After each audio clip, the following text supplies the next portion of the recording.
मी Arun Ghodke, शिवचिंतन, Mongol इतिहासकार मुहम्मद हसीम काफी खान याने इसवी सन 1734मध्ये मुंतखब उल लुबाब ई महम्मद शाही हा ग्रंथ लिहून पूर्ण केला.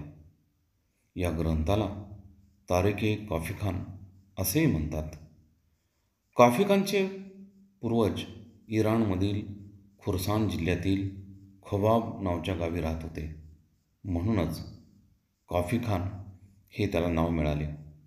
त्यांनी आपल्या ग्रंथामध्ये इसवी सन 1519 पासून इसवी सन 1734 पर्यंतचा मोंगल साम्राज्याचा इतिहास अगदी बाबर यांच्या कारकिर्दीपासून लिहून पूर्ण केला.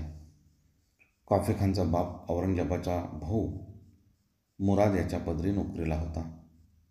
मुरादला औरंगजेबाने पराभूत केल्यानंतर काफी खानच्या पित्याने त्याच्या दरबारी नोकरी मिळवली. इसवी सन 1682मध्ये मुघल आणि मराठी यांच्यामध्ये तीव्र संघर्ष सुरू झाला. तेव्हा काफी खान दक्षिणेत आला होता.